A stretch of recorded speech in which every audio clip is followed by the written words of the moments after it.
Salam alaikum wa rahmatullah, mes très chers amis. Je suis très heureux d'être parmi vous dans cette belle après-midi de ce 11e colloque international sur le diabète et la nutrition. Je tiens, avant de commencer, à remercier mon cher maître, professeur Belkhadir, qui m'a invité à discuter cette thématique sur les glyphosines. Je remercie aussi tous les organisateurs de ce 11e colloque international sur le diabète et la nutrition.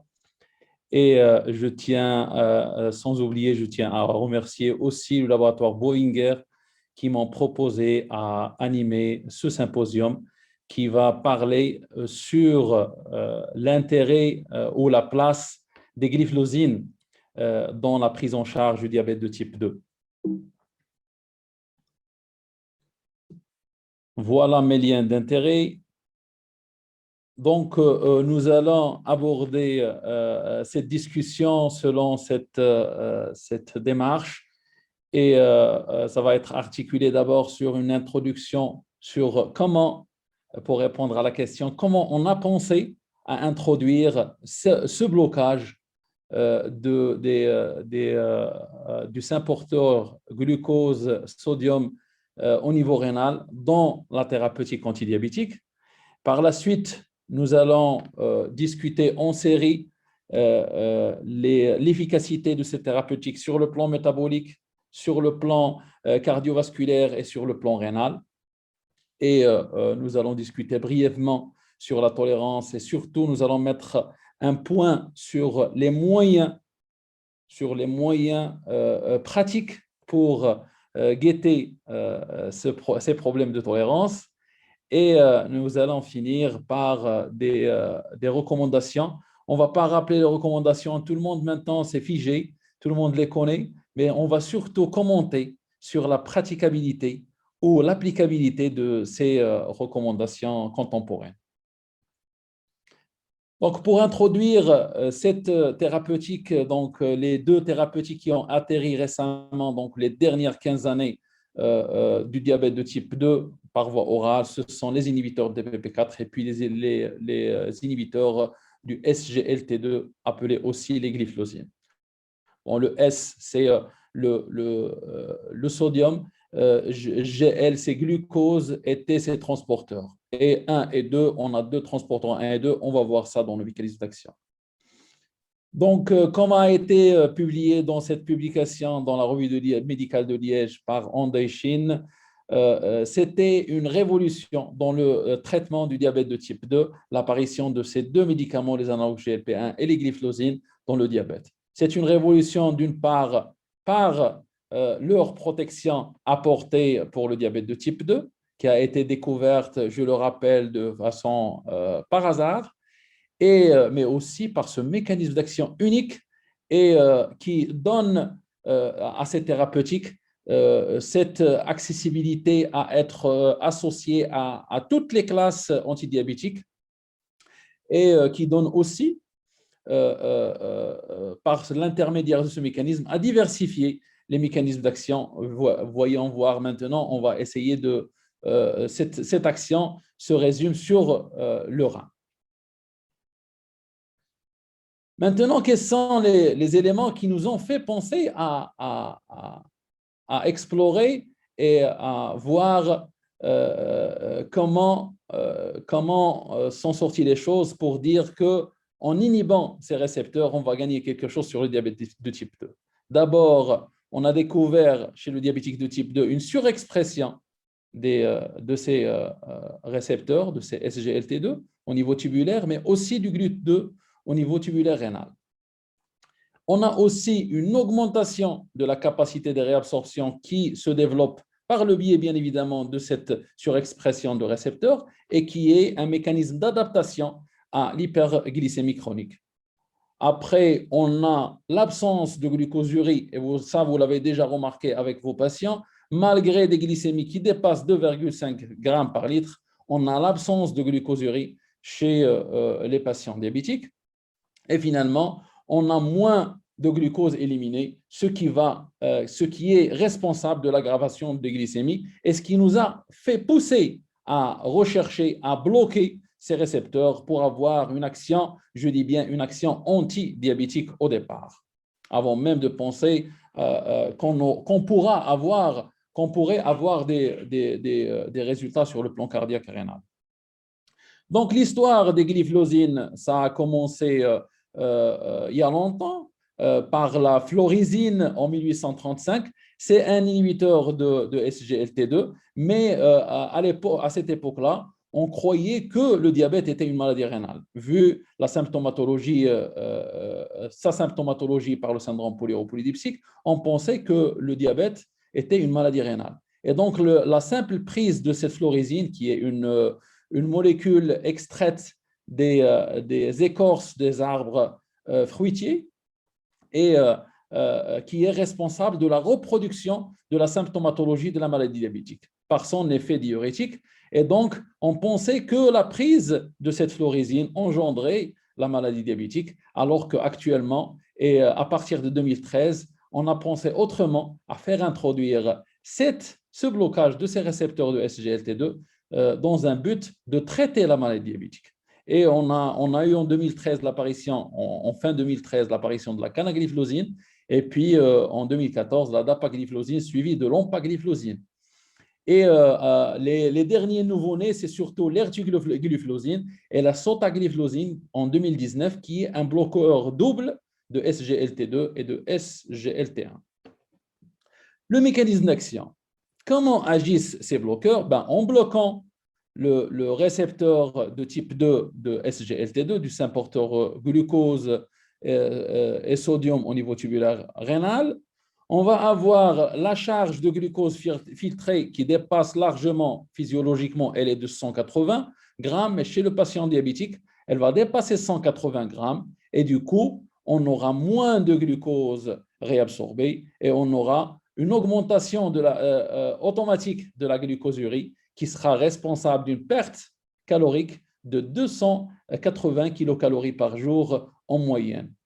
Et comme conséquence physique, on aura une augmentation de la fréquence des mictions et on aura une miction supplémentaire dans la journée. Cela veut dire que si le patient est habitué à avoir 4 mictions par jour, il aura 5 mictions sous cette thérapeutique. Donc, justement, j'ai mis cette slide pour vous expliquer une seule chose, c'est qu'en utilisant ces médicaments, on n'a pas de risque d'hypoglycémie vu qu'on fait baisser le seuil de réaction de glucose, mais on ne peut pas le baisser en dessous de 1. Donc, c'est un seuil qui dépend de la glycémie. À chaque fois que la glycémie augmente, le seuil aussi augmente. Et du coup, même dans les cas de glycémie chez les patients qui ne sont pas diabétiques, on ne pourra pas faire baisser le seuil de glucose en dessous de 1 gramme par litre. Voyons voir maintenant l'efficacité. L'efficacité de ces molécules, bien évidemment, se projette d'abord sur le plan métabolique, la réduction de la glycémie et bien d'autres effets métaboliques. Deuxièmement, une protection cardiovasculaire et surtout des événements majeurs. Et dernièrement, une protection rénale. Sur le plan métabolique, vous connaissez tous mieux que moi que la maladie diabétique est associée à plusieurs anomalies métaboliques. D'abord, la principale anomalie qui est la conséquence de la maladie diabétique est l'hyperglycémie, qu'on va évaluer par l'hémoglobine glyquée, mais aussi par d'autres moyens récents qui sont dans la mesure continue qui est le TIR. Il y a aussi l'hypertension artérielle, la dyslipidémie, le poids et surtout l'obésité, et sans oublier la stéatose hépatique non alcoolique. Sur le plan de l'hémoglobine glyquée, de l'équilibre glycémique, et principalement l'équilibre glycémique est lié à l'hémoglobine glyquée, l'efficacité de ces molécules, et pour des patients ici que vous voyez cette méta-analyse, c'est des patients naïfs pour un traitement oral, et on a une réduction qui va de 0,83 pour l'empagliflozine, 0,81 pour l'empagliflozine, 0,83, une réduction de 0,83 pour la DAPA, et jusqu'à une réduction de 1,02 pour la canagliflozine. En association avec la metformine et d'autres drogues, c'est une réduction qui devient moindre, mais qui n'est pas en dessous de 0,5% d'hémoglobine glyquée en médiane. Maintenant, on a vu l'efficacité sur l'hémoglobine glyquée qui est entre une réduction entre 0,5% de l'hémoglobine glyquée et 0,9%. Mais voyons voir maintenant, on ne peut pas parler que de l'hémoglobine glyquée de nos jours, on va parler aussi de temps passé dans la cible. Et vous savez tous mieux que moi que avoir une hémoglobine glyquée à 7% ne veut pas dire que votre patient est dans la cible.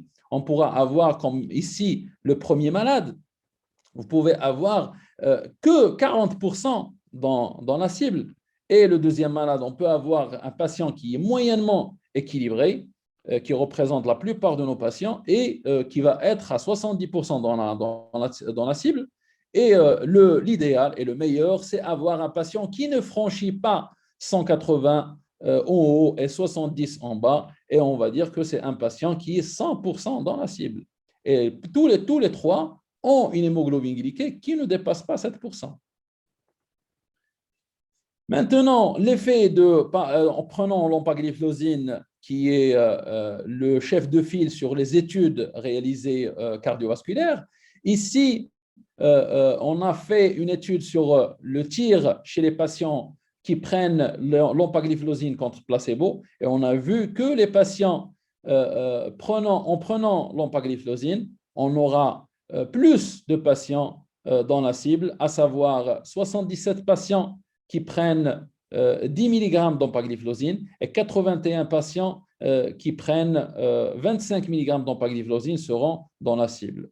Ce qui veut dire que ce sont des molécules qui réduisent l'hémoglobine glyquée, mais aussi ils diminuent la variabilité glycémique.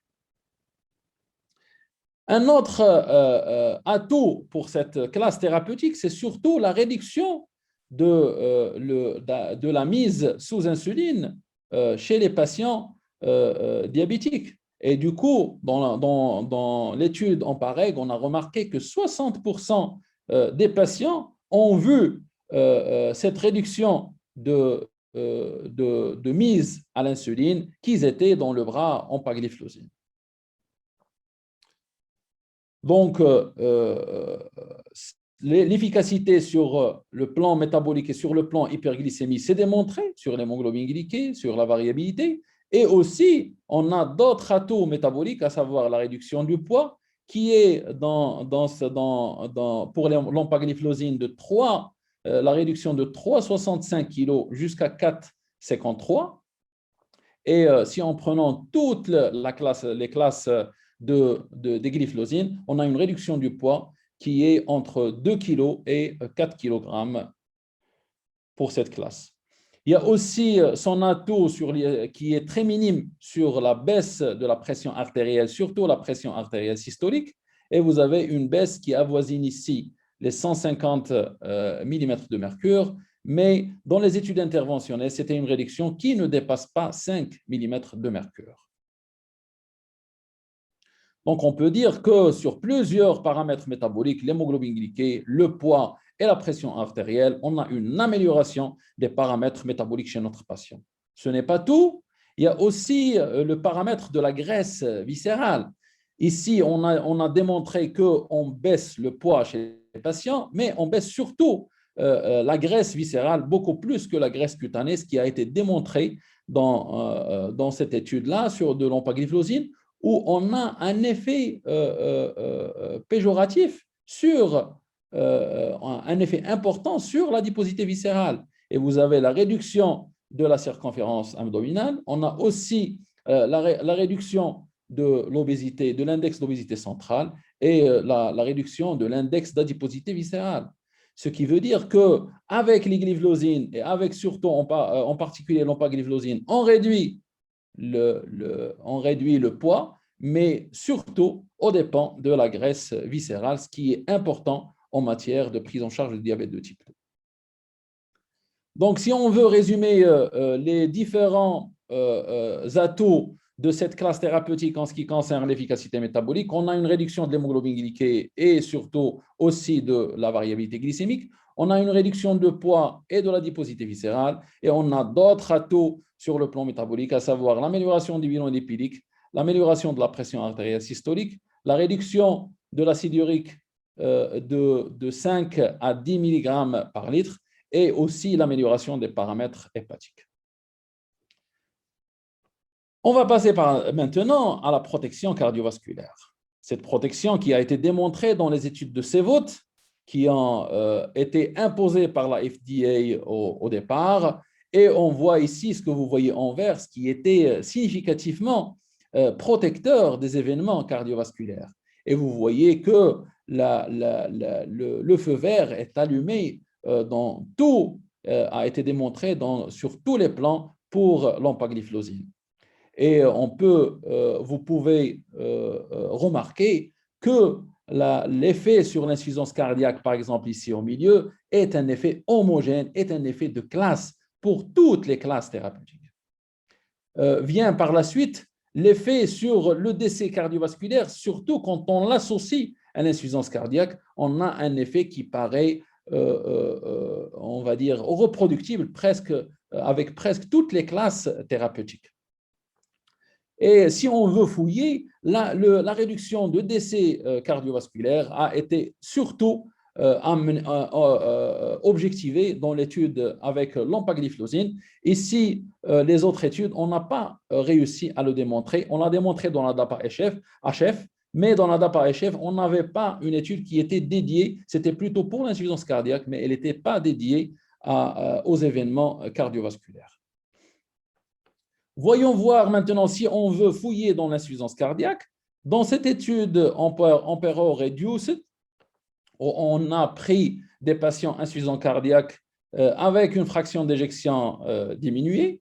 On a réussi à démontrer que la prise d'empagliflozine, et de manière très significative, la prise d'empagliflozine a réduit de 25% le taux d'insuffisance cardiaque chez les patients diabétiques comme chez les patients non diabétiques, avec un nombre de patients à traiter pour éviter l'hospitalisation pour insuffisance cardiaque ou le décès cardiovasculaire qui était de seulement 19 patients. La même chose a été démontrée en présence, et cette fois-ci, c'est unique pour l'empagliflozine, en présence d'une insuffisance cardiaque à fraction d'éjection conservée. Et on a réussi à démontrer que la prise d'empagliflozine réduit de 21%, comme vous voyez ici, réduit de 21% la survenue d'hospitalisation pour insuffisance cardiaque ou de décès cardiovasculaire, avec un nombre de patients à traiter qui ne dépasse pas 35 patients pour avoir ces résultats. Et en pensant à cet effet sur l'insuffisance cardiaque, on a tous pensé au début que il n'existe pas d'effet sur les événements cardiovasculaires directs, mais cet effet est médié surtout par la réduction de l'insuffisance cardiaque. Mais quand on a fait les statistiques avec cette méta-analyse, on a juste objectivé qu'il existe une réduction de la mortalité cardiovasculaire indépendante de l'insuffisance cardiaque. Il existe aussi une réduction de la mortalité totale indépendante de l'insuffisance cardiaque. Voyons voir maintenant la réduction des événements cardiovasculaires. Est-ce qu'elle persiste quelle que soit l'hémoglobine glyquée? Et on a vu, même chez les patients qui sont parfaitement équilibrés, à moins de 7%, on a toujours cette protection cardiovasculaire qui a poussé les recommandations en 2020 à ajouter ces thérapeutiques protectrices, quel que soit le niveau de l'hémoglobine glyquée. Et ce qui est important à dire aussi, c'est que le nombre de patients à traiter, par exemple en 1994, on a eu l'apparition des statines et le nombre de patients à traiter par les statines pour éviter un décès cardiovasculaire était de 30, tout en sachant que ces patients-là ne prenaient pas d'autres médications protectrices. Et en 2000, par exemple, dans les essais qui ont concerné le ramipril, par exemple, on a eu des patients qui étaient déjà sous traitement protecteur ici, c'est les statines, on avait besoin de traiter 56 patients pour pour pouvoir sauver un événement cardiovasculaire. Et là, pour ces thérapeutiques-là, en prenant par exemple l'empagliflozine, vous n'aurez besoin de traiter que 39 patients pour pouvoir éviter un événement cardiovasculaire majeur et c'était en 2015, et tout en sachant que ces patients étaient totalement protégés, à savoir ils étaient tous plus de 80% sous inhibiteurs du système réninien-angiotensin-aldostérone et plus de 75% étaient sous statine. Ce qui fait que l'effet protecteur sur le plan cardiovasculaire était vraiment très important, ce qui a diminué le nombre de patients à traiter. Donc, si on veut résumer la protection cardiovasculaire, elle est vraiment démontrée et c'est un effet, on peut dire que c'est démontré pour plusieurs classes thérapeutiques, pour plusieurs inhibiteurs de SGLT2 et vous avez la réduction du MACE, la mortalité cardiovasculaire et la mortalité toute cause. Il y a aussi cet effet de classe sur la réduction d'hospitalisation pour insuffisance cardiaque, mais qui est surtout documenté pour l'empagliflozine en ce qui concerne l'insuffisance cardiaque à fraction d'éjection conservée. Maintenant, sur le plan rénal, qu'est-ce qu'apportent les SGLT2? On voit ici, quand vous voyez le schéma, c'est très reproductible. L'effet de cette classe thérapeutique sur le rein est vraiment, c'est un effet protecteur avec une réduction initiale du DFG, comme vous voyez initialement, des patients qui sont sous traitement, et après, vous avez une stabilisation et vous pouvez éviter la moitié des patients, si vous voyez, après 42 semaines ou après 192e jour, vous avez presque la moitié des événements rénaux qui sont évités grâce à cette médication. Et c'est un effet, on va dire, qui est très reproductible d'un bloqueur de SGLT2 à l'autre, sauf pour l'ertigliflozine, mais on peut dire que c'est plutôt une fluctuation autour de la normale et pas un échec de cette molécule sur le plan de la protection rénale. Un mot essentiel à dire, c'est que ce mécanisme de protection rénale passe par la vasoconstriction de l'artériole afférente, comme vous voyez là en haut.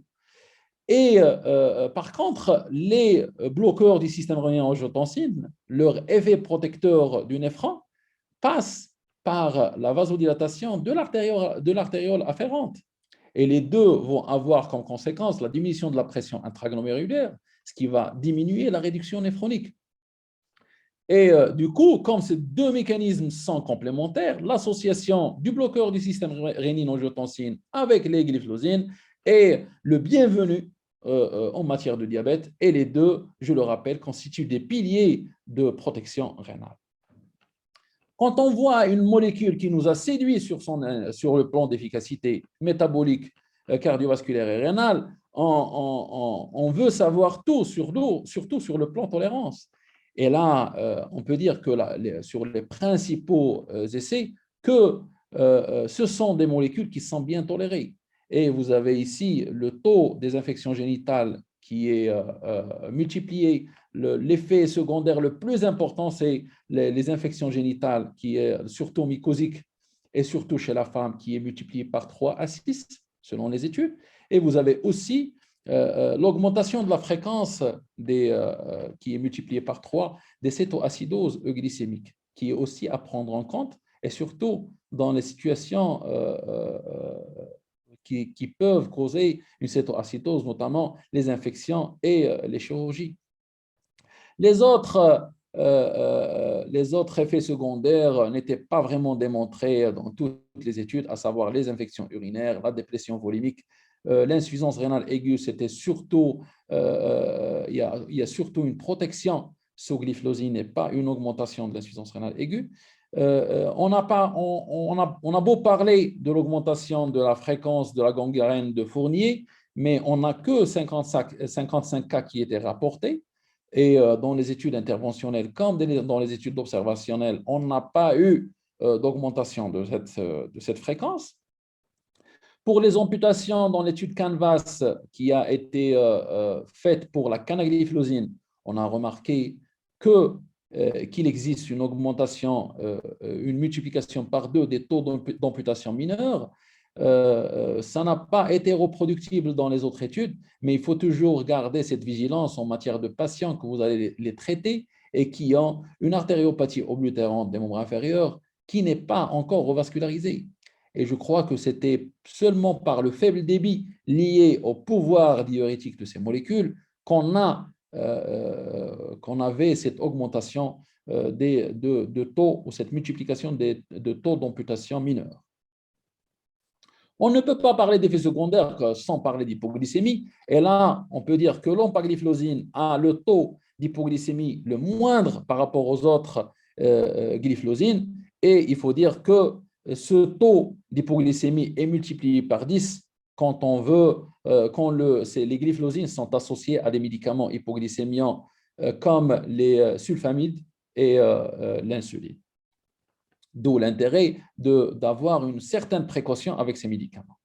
Parlons maintenant de précaution. Qu'est-ce qu'on peut faire? La première, on vient de le dire, en ce qui concerne l'hypoglycémie. Si vous voulez éviter les hypoglycémies, c'est à travers la réduction des doses. Et là, c'est surtout nos amis les cardiologues qui vont mettre systématiquement leurs malades qui ont une insuffisance cardiaque, même à fraction d'éjection conservée, sous glyphlosine. Il ne faut pas hésiter à demander l'avis du diabétologue qui suit le patient pour pouvoir ajuster les doses d'insuline, pour pouvoir ajuster son ordonnance quand il existe des sulfonurées. Le deuxième point, c'est surtout éduquer sur la prévention des mycoses génitales, surtout sur la propreté, surtout sur le changement de sous-vêtements et surtout sur le fait de sécher ces sous-vêtements après les lavages. Le troisième point, c'est surtout informer sur les risques d'acidocitose. Ils sont rares, on va dire 0,2, 0,3 pour 1000 patients, mais il faut éduquer les patients quand ils sont à risque d'acidocétose, comme lors des infections ou lors des interventions chirurgicales.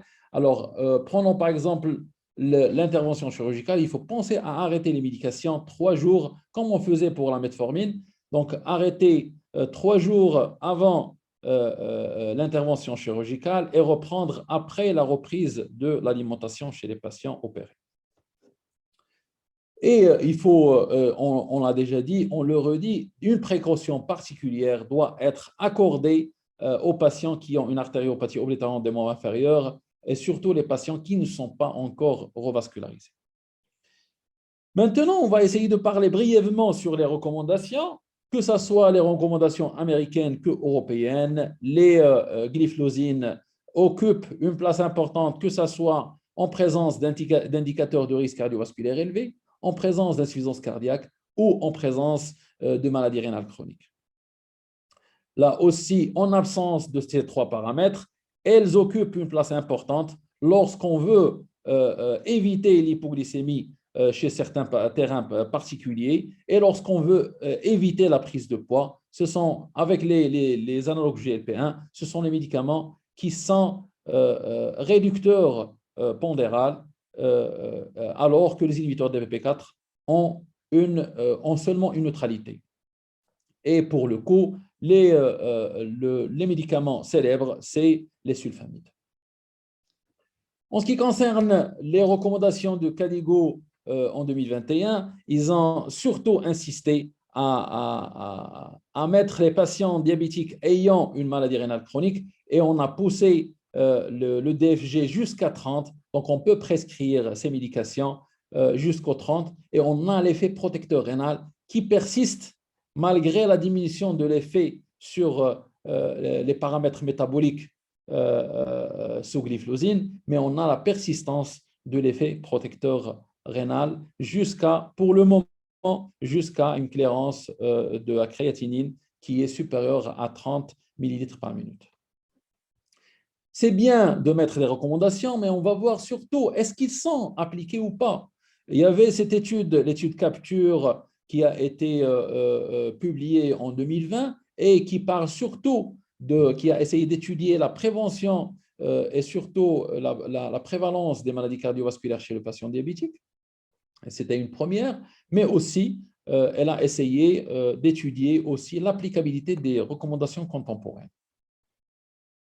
Et la prévalence des maladies cardiovasculaires était le 1/3 des patients. Donc, le 1/3 des patients diabétiques présentaient une maladie cardiovasculaire avec une disparité entre les régions.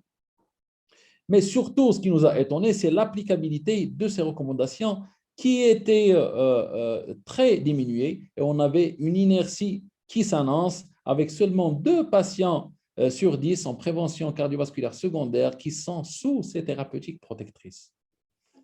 Et on s'est posé la question, peut-être que cette inertie thérapeutique peut être associée à toutes les autres médications de protection cardiovasculaire. Et la réponse est non, parce qu'on avait une différence significative en présence ou non de maladies cardiovasculaires, la prescription des traitements protecteurs, à savoir les antiagrégants plaquettaires, les bloqueurs du SRA et les statines, étaient différentes entre les patients qui présentaient une maladie cardiovasculaire et les autres qui ne présentaient pas. Et donc, on a conclu que l'utilisation de ces médicaments antidiabétiques demeure suboptimale à la raison de 2 patients sur 10 qui ont bénéficié seulement, 2 patients sur 10 qui ont bénéficié de cette protection. Ce qu'il faut retenir à la fin, c'est que on a une efficacité qui est démontrée de cette classe thérapeutique, en particulier l'empagliflozine. Sur le plan métabolique, on l'a vu sur l'hémoglobine glyquée, sur la variabilité glycémique, mais aussi sur d'autres paramètres, à savoir les paramètres lipidiques, sur le poids, sur la pression artérielle systolique et aussi sur l'acide urique et la stéatose hépatique. On a aussi une protection cardiovasculaire qui est largement démontrée de cette classe thérapeutique et on peut dire que c'est une classe qui s'individualise par la protection contre l'insuffisance cardiaque, mais aussi par la protection contre la maladie, la mortalité cardiovasculaire et les événements cardiovasculaires pour certains de ces glyphosines. Et la protection rénale, elle aussi, c'est un effet de classe de cette molécule. La tolérance, on peut dire qu'elle est parfaite. Il faut savoir gérer le risque de mycose et surtout éduquer les patients de risque de cétose pour essayer de l'éviter en présence de facteurs de décompensation. Et il faut dire que vu ces paramètres d'efficacité, on a vu l'approche du traitement antidiabétique changer d'une approche glucocentrique centrée sur l'hémoglobine glyquée vers une approche globale de protection d'organes cibles centrée sur les paramètres du risque cardiovasculaire et sur les paramètres du risque rénal. Et pour finir, nous sommes toujours devant une inertie thérapeutique, même dans les pays développés, et cette inertie thérapeutique peut être directement liée aux soignants, peut être liée, entre autres, au coût de ces médicaments, mais de toutes les manières, on a un long parcours pour essayer de combattre cette inertie thérapeutique et prescrire cette belle classe thérapeutique aux patients qui en nécessitent. Je vous remercie.